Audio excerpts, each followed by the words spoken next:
Madam माँ का आशीर्वाद लेते हुए आज का वीडियो शुरू करते हैं। और आज का वीडियो रिकॉर्ड करने के पहले मैं एक प्यारा सा भजन पहले आप लोगों को सुनाऊंगा। And I dedicate this bhajan for the production of our beautiful soul members, soul brothers and sisters, हमारी प्यारी मैडम माँ के लिए और हमारे प्यारे से इस ब्यूटीफुल चैनल के लिए। तो in the name of Lord Krishna and Lord Shiva, Lord Rama, whom we revere, I revere Shiva, Krishna, Rama the most. So in the name of Lord, here it goes like this.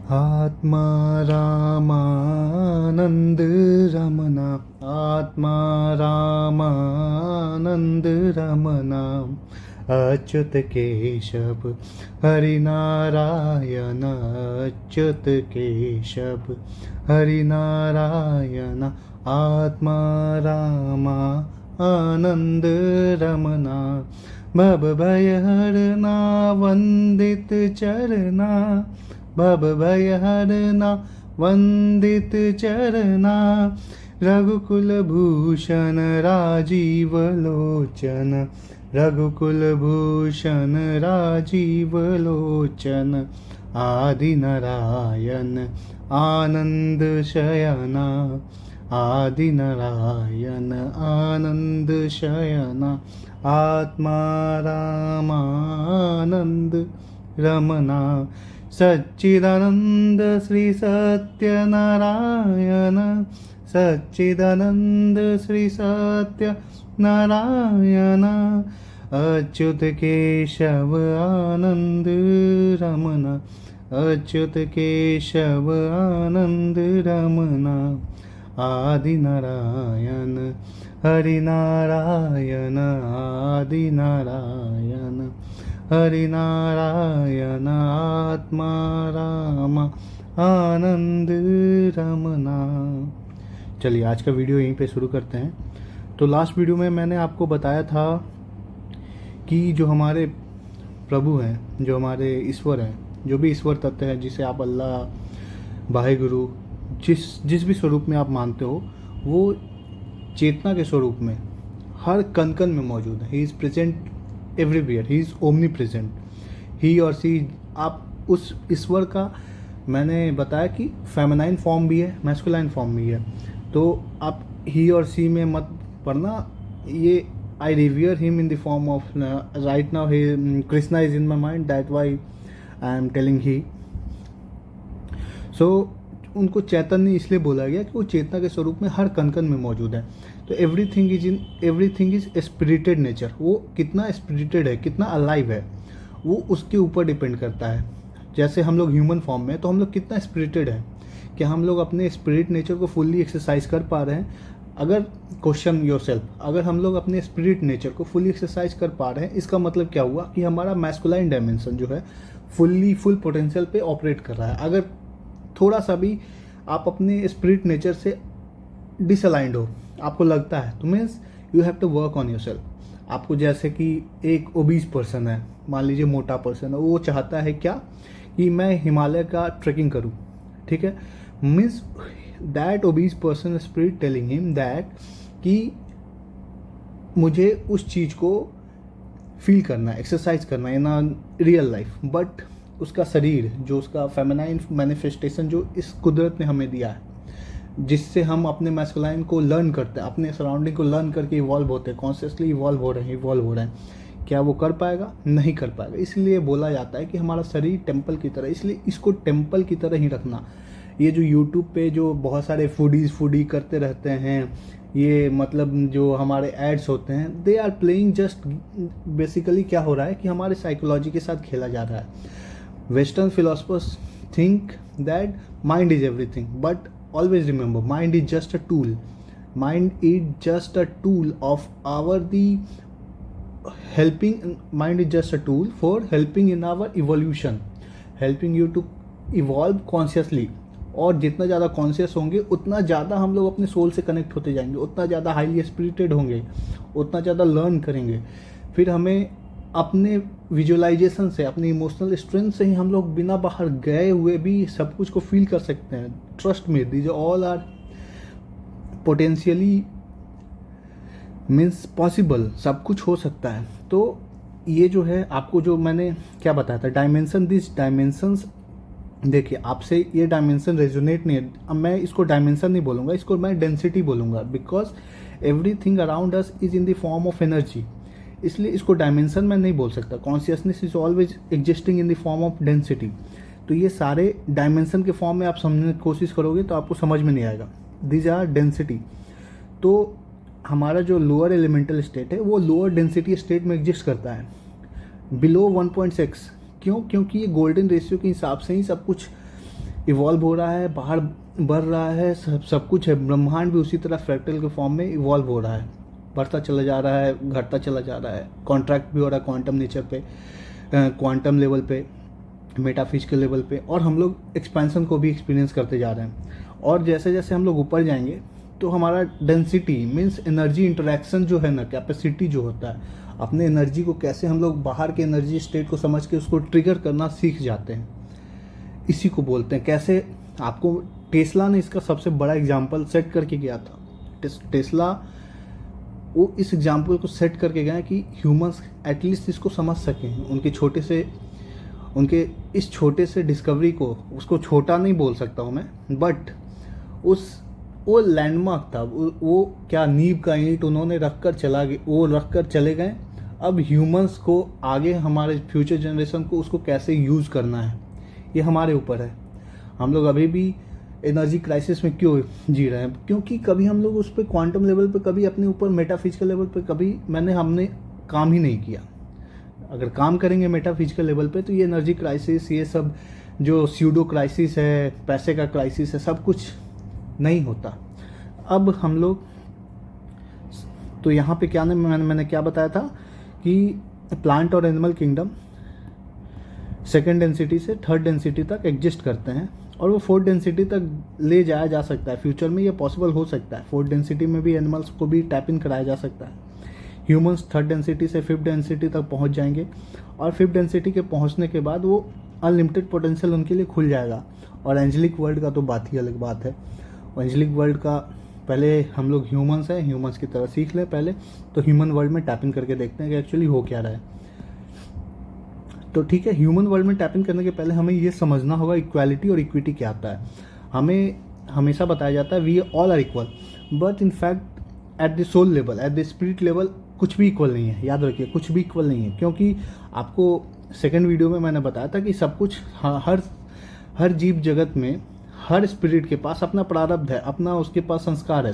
उस संस्कार के हिसाब से वही उसका जो संस्कार है वही उसका प्रकृति होता है, वही नेचर होता है। उसी के हिसाब, उसी नेचर के हिसाब से उसका सोल उसका पुरुष तत्व उसको डायरेक्ट करता है। मीन्स इसका मतलब ये हो गया कि हर इंसान का स्टेट ऑफ कॉन्शियसनेस जो है, हर इंसान का स्टेट ऑफ कॉन्शियसनेस बिल्कुल अलग अलग होता है। तो जैसे ये मान लीजिए, ये जो अंदर इंसान बना हुआ है, छोटा छोटा ये जो इंसान बना हुआ है, वो मान लीजिए स्पिरिट है, उसके ऊपर ये सारा जो लेयर्स है वो आपको उसका प्रारब्ध है, संस्काराज है। तो मीन्स ये मान लीजिए ये सब आपको लगेगा कि इक्वल है, but everything is not equal. Only thing is कि हम लोग इक्वालिटी को देख पा रहे हैं, but we have to exercise equity in real terms. हम लोगों को एक दूसरे का हेल्प करना है इवॉल्व करने में। अगर ये समझेंगे कि सबको इक्वल है तो कभी ये दुनिया में उल्टा पुल्टा सब कुछ हो जाएगा। ये इक्वालिटी का जो दिमाग, ये इक्वालिटी का जो क्या कॉन्सेप्ट है ना, इसको लोअर लेवल पे साइकोलॉजिकली खेलने के लिए अपर लीग के लोग करते हैं। मैं इसमें डीप में नहीं जाऊंगा, बट आपको मैं कोशिश करूंगा कि आपको समझाने की कोशिश करूंगा इन स्पिरिचुअल टर्म ओनली। मैं ज़्यादा उधर जाने की कोशिश नहीं करूंगा। तो बेसिकली क्या है, ये डिमार्केशन ऑफ, सपोज ये डिमार्केशन ऑफ माया है, माया का एक लाइन है। अब ये बंदा, इसके पास बहुत ज़्यादा संस्कार प्रारब्ध है, बहुत ज़्यादा इसके पास कार्मिक अकाउंट है, प्रारब्ध है, उसको रिप्रेजेंट कर रहा है ये रेड वाला सर्कल। इसके पास कम है, इसके पास और कम है, इसके पास और कम है, इसके पास बिल्कुल नहीं है। मीन्स इसका क्या है, इसको क्या बोल सकते हो इन फिजिक्स के टर्म में, इंट्रोपी स्टेट। इंट्रोपी बढ़ रहा है, entropy only in the term of क्या बोल सकते हैं, इंट्रोपी क्या होता है कि डिसअलाइंड हो गया, बहुत ज़्यादा आपका जो स्टेट है ना डिसअलाइंड हो गया, बहुत ज़्यादा इधर उधर हो गया। जैसे किसी वाटर मॉलिक्यूल को हीट करते हो तो मॉलिक्यूल्स इधर उधर चला जाता है तो उसका एंट्रोपी स्टेट बढ़ जाता है। जैसे आप चेस खेलते हो तो जैसे जैसे आप फर्दर, पहले क्या होता है, चेस का गोटी सब अरेंज होता है, ठीक। जब और आगे बढ़ते हो तो वो चेस का गोटी क्या होता है, एक यहाँ होता है, एक यहाँ होता है, एक यहाँ होता है, मतलब वो उसका एंट्रोपी स्टेट बढ़ गया। जैसे जैसे आप फ्यूचर में जाओगे एंट्रोपी स्टेट बढ़ गया। जैसे जैसे हम लोग क्या इवॉल्व होते हैं तो हमारा भी एंट्रोपी स्टेट बढ़ते जाता है in the term of consciousness, in the term of knowledge.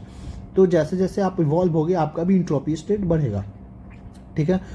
तो बेसिकली थिंग इज कि ये जिस अब मान लो कि ये सारे के सारे बंदे ने धरती पे जन्म ले लिया, ठीक है। अब इसका मान लो फ्रीक्वेंसी एक्स था, इसका जेड फ्रीक्वेंसी पे ऑपरेट कर रहा था, इसका मान लीजिए वाई फ्रीक्वेंसी पे ऑपरेट कर रहा था। तो अर्थ ये ग्रिड है, अर्थ में सारे बहुत फ्रीक्वेंसी के ग्रिड के एनिमल्स, मतलब ह्यूमंस, एक्स फ्रीक्वेंसी वाले ह्यूमन बैंड यहाँ पे हैं, जेड वाले यहाँ पे, वाई वाले यहाँ पे। तो ये एक्स वाला टेंड करेगा कि इसी के पास जाए, क्योंकि वो एनर्जी इसी से अट्रैक्टेड होगा। जेड वाला टेंड करेगा कि इसके पास जाए, वाई वाला यहाँ पे जाएगा। तो मतलब अपने एनर्जी के स्टेट के हिसाब से ही ह्यूमंस चूज करता है। ये आपको क्यों ऐसा होता है, क्योंकि ह्यूमंस को सीखना होता है, दे हैव टू लर्न। कोई भी फ्री फंड में कोई भी, आप याद रखिए, भगवान नहीं कुछ कर रहा, आपका सोल ये सब चीज़ आप ही को सिखाने के लिए, इवॉल्व करने के लिए कर रहा है। तो even when you choose a body, मान लीजिए मेल बॉडी में आए, फीमेल बॉडी में आए, आप ट्रांसजेंडर बॉडी में आए, तो बेसिकली आपने उस बॉडी को चूज करा, आपका स्पिरिट ने उस बॉडी को चूज करा ताकि आप कुछ सीख सको। अब ठीक है, आगे बढ़ते हैं। तो मान लीजिए धरती पे सबने जन्म ले लिया, तो जो जन्म लिया जिसके पास प्रारब्धा जो भी है, संस्कारा, बैड संस्कारा, जो गलत संस्कार हैं उसके अंदर बहुत ज़्यादा है, तो उसके पास अटैचमेंट लेवल बहुत ज़्यादा होगा। ये रिप्रेजेंट कर रहा है अटैचमेंट को। जो ये बंदा है, मान लीजिए ये जो बॉक्स बना है इसको रिप्रेजेंट कर रहा है अटैचमेंट को, और ये प्लेग्राउंड है, ये धरती है, मान लीजिए धरती गोल है, मतलब ये धरती को हम लोग एज अ प्लेग्राउंड मानते हैं। और ये दुनिया में जो हैपनिंग हो रहा है वो इस हैपनिंग को अलग अलग तरीके से देखेगा लोग। इसलिए बोलते हैं कि हम लोग जो भी, मैं आपको इन्फॉर्मेशन दे रहा हूँ कि मैं इस इन्फॉर्मेशन को इतना डीपली एनालाइज करके क्यों बता रहा हूँ, क्योंकि मुझे मालूम है कि इस स्टेट वाले भी कुछ लोग होंगे, इस वाले भी होंगे, इस वाले भी होंगे, इस वाले भी होंगे। अगर मैं इसको क्लियरली करके एनालाइज करके नहीं बताऊँगा तो आप लोग अपने हिसाब से, परसेप्शन के हिसाब से आप उस चीज़ को एनालाइज करना शुरू कर दोगे। तो हर इंसान का परसेप्शन अलग अलग होता है। मैं भी बोल सकता हूँ कि मेरा परसेप्शन अभी भी उस लेवल तक नहीं है जो बड़े बड़े साधु संत महात्मा जो क्लियरली सब कुछ एक ही सब वाक्य में सब कुछ बता देते हैं। मेरा परसेप्शन उस लेवल तक नहीं, बट मैं चीज़ों को समझने लगा हूँ। तो ये क्या रिप्रेजेंट कर रहा है, इसका अटैचमेंट सबसे ज़्यादा, इसका अटैचमेंट थोड़ा कम, इसका कम है।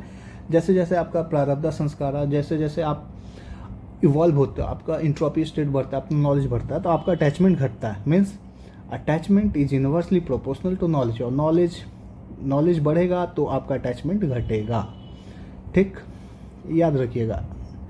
तो ये रिप्रेजेंट कर रहा है तमोगुण को। अब गुनास का, अब सिर्फ गुण को, तमस, रजस आप सुने होंगे, सत्वा सुने होंगे, खाने का, ये सब खाने में ही सुने होंगे। बेसिकली सब कुछ, बेसिकली क्या दुनिया में फूड चलता है, सेक्स चलता है, यही सब। इसके अलावा लोग आगे सोच ही नहीं पाते हैं। तो ये क्या है, ये रिप्रेजेंट कर रहा है तमोगुण को, ये रिप्रेजेंट कर रहा है रजोगुण को। मीन्स जैसे जैसे आपका अटैचमेंट बढ़ेगा वैसे वैसे आपका मटेरियल मैनिफेस्टेशन, अटैचमेंट जैसे जैसे आपका घटेगा वैसे वैसे आपका मटेरियल मैनिफेस्टेशन बढ़ेगा। मीन्स ये तमोगुण रिप्रेजेंट कर रहा है काली माता को। तो बेसिकली जो भी, जितना ज़्यादा अटैचमेंट है,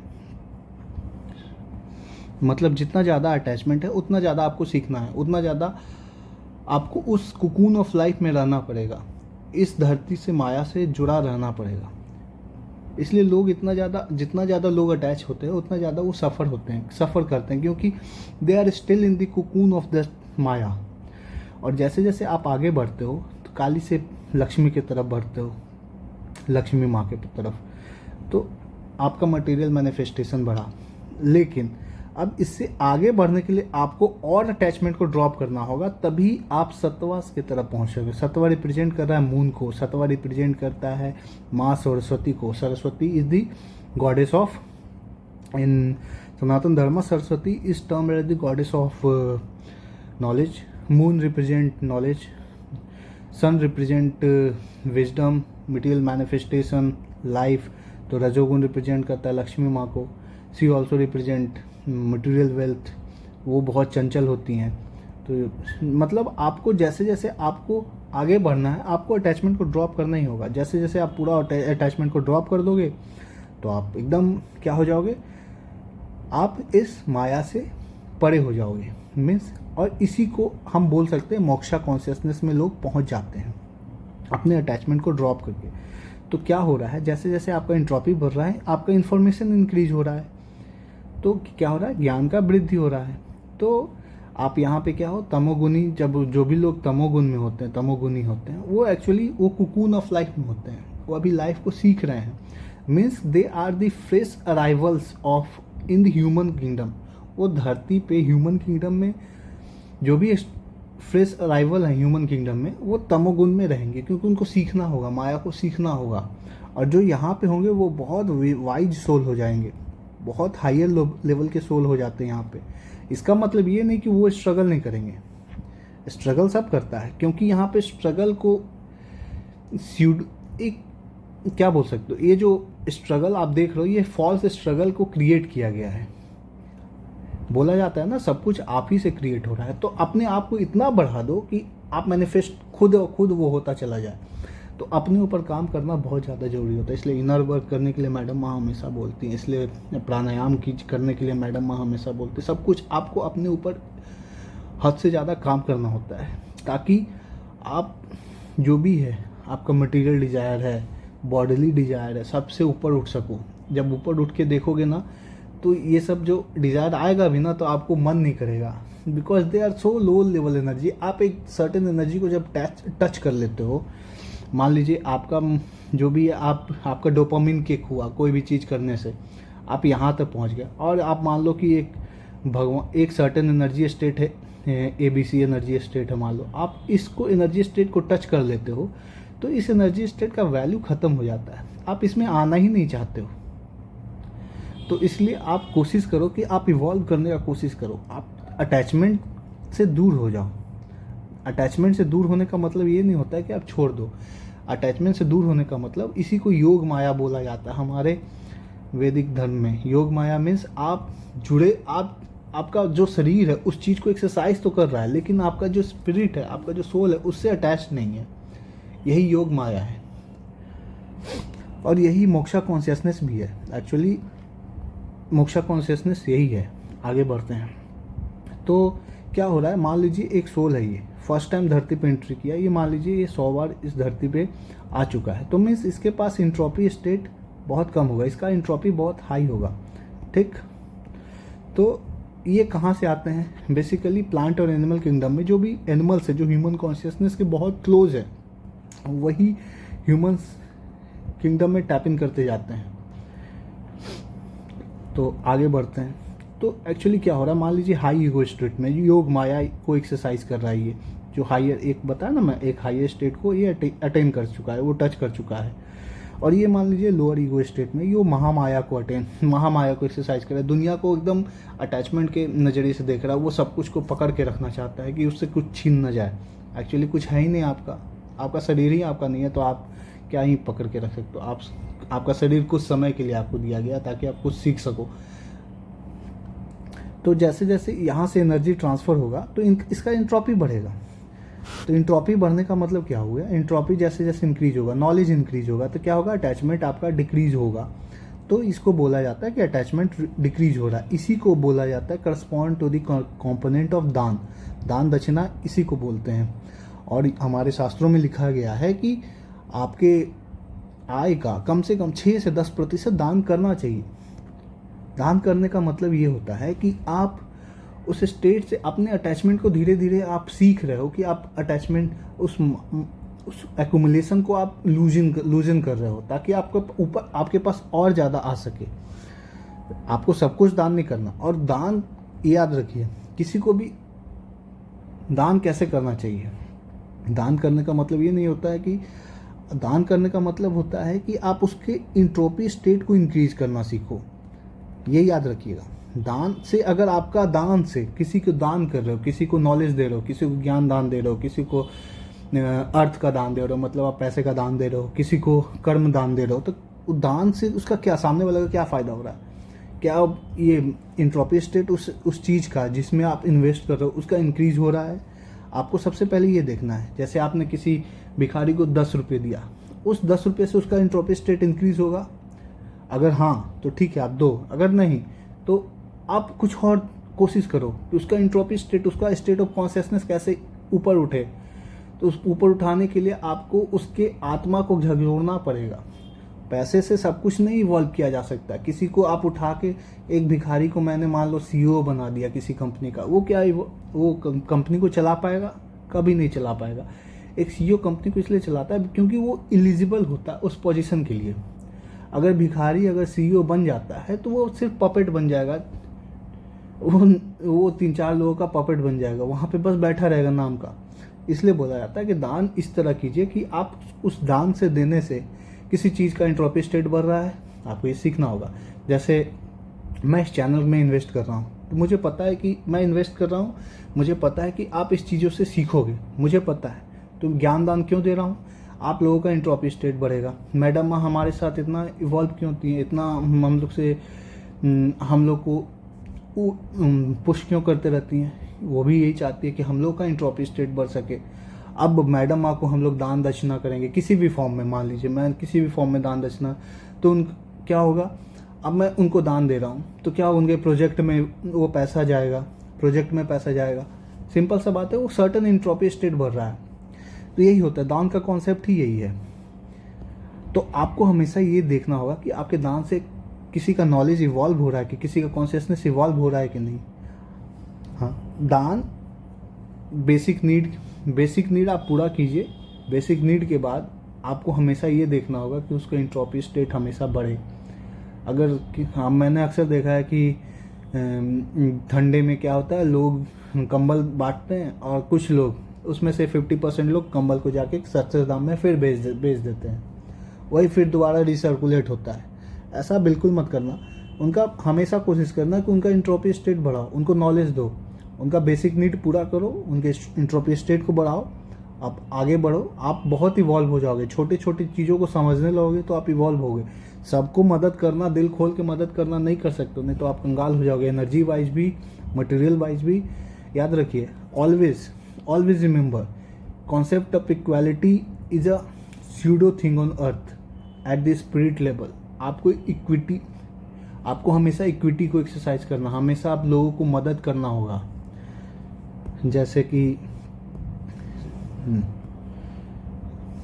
कि ये बंदा, ये मान लो ये बंदा है, तो ये हमेशा इसको मदद करेगा, इसको मदद करेगा, इसको मदद करेगा, तो ताकि ये अपने अटैचमेंट को नीचे छोड़ सके। तो इस माया की दुनिया को, ओरिजिनल चीज़ जो है, इस ट्रुथ को जान सके, वो भी इवॉल्व हो सके, तभी ये बंदा भी फर्दर लोगों को मदद कर पाएगा। नहीं तो ये सब सेल्फ सेंट्रिसिटी, इक्वालिटी अगर करोगे तो लोग सेल्फ सेंट्रिक और ज़्यादा होते चले जाएंगे। लॉन्ग विजन में अगर आप देखना चाहते हो, शॉर्ट टर्म में आप इक्वालिटी को बहुत हाइपर करके आप बेच सकते हो, बट लॉन्ग टर्म में इक्वालिटी को इस तरीके से बेचा नहीं जा सकता। Equality in the term of law is acceptable, क्योंकि लॉ इक्वल सब नहीं रहेगा। लॉ इक्वल नहीं होगा तो लोग अपने आप को डिसअलाइन, अपने आप को सोसाइटी से अलग समझेंगे। तो certain level of low level of basic level of equality is acceptable, but at the spirit level equity is must be exercise. तो आगे बढ़ते हैं। तो हमारी जैसे योगा वाली दीदी हैं, वो हमें क्या सिखाती हैं? सूर्य नमस्कार, इतना सब बढ़िया एकदम योगा सिखाती हैं। तो we must bow down to her and thank you didi. जैसे हमारी टीचर दीदी हैं, इतना बढ़िया नॉलेज देती हैं। आई थैंक यू, उनको भी थैंक यू, आप सभी सोल ब्रदर्स एंड सिस्टर्स को भी थैंक यू, हमारी प्यारी सिस्टर नैन्सी को भी, उनको भी थैंक यू, सबको थैंक यू। तो बेसिकली क्या है कि ये क्या है, हम लोग क्या बोलते हैं कि हम लोग को नॉलेज चाहिए, ठीक है। तो ये क्या है, ज्ञान मुद्रा है। मैं थोड़ा सा ज्ञान मुद्रा को थोड़ा सा बताऊंगा। ज्ञान मुद्रा को थोड़ा सा बेसिक है, बेसिक मैं बताऊंगा क्योंकि ये सब मैं कवर कर रहा हूँ, इसलिए मैं इसको थोड़ा सा बताना चाहता हूँ। तो basically our thumb represent source. ये हमारा जो फर्स्ट फिंगर है, ये हमारा स्पिरिट सेल्फ रिप्रेजेंट कर रहा है, हमारा आत्मन को रिप्रेजेंट कर रहा है, स्पिरिट सेल्फ को। और जो ये तीन जो है, ये हमारा तीनों गुनास को रिप्रेजेंट करता है, तमस, रजस एंड सत्वास। तो बेसिकली क्या कर रहे हैं हम लोग ज्ञान मुद्रा में, क्या करते हैं कि अपने आत्मन को अपने सोर्स से कनेक्ट कर देते हैं और अपने जो तमस, रजस और सत्व जो भी एनी फॉर्म ऑफ अटैचमेंट को हम लोग बाहर फ्लो करवाते हैं, ताकि हम लोग ज्ञान को, अल्टीमेट नॉलेज, विजडम को अंदर ले सकें। This is the basic spiritual significance of this मुद्रा। तो हर चीज़ का अपना सिग्निफिकेंस होता है। तो अब इसी को आगे बढ़ते हुए माइंड बॉडी सोल कॉम्प्लेक्स को थोड़ा सा समझने की कोशिश करते हैं। माइंड बॉडी और सोल कॉम्प्लेक्स को समझने के पहले, ये टॉपिक थोड़ा सा बड़ा हो जाएगा, ये टॉपिक थोड़ा सा क्वांटम लेवल पे, मैं थोड़ा सा फिजिक्स भी डिस्कस करना चाहता हूँ। सो लेट्स, आज का वीडियो मैं यहीं पे ख़त्म करता हूँ। और मैं कोशिश करूँगा कि, मैं हमेशा बोलता हूँ मैं कोशिश करूँगा, लेकिन थोड़ा सा लाइफ मेरा थोड़ा बहुत ज़्यादा हेक्टिक चल रहा है, इसलिए मैं वीडियो डिलीवर करने में डिले हो रहा है। मैं कोशिश करूँगा कि हर दिन मैं कम से कम 20 to 30 मिनट्स आपको निकाल कर दे दूँ, ताकि जो भी बचे हुए चीज़ हैं मैं सब कुछ इन जल्दी से जल्दी मैं डिलीवर कर सकूँ। चलिए आज का वीडियो मैं यहीं पे ख़त्म करते हैं। मैडम माँ का आशीर्वाद लेते हुए आज का वीडियो का अंत यहीं पे करते हैं। चलिए, आप सभी को प्रणाम, धन्यवाद।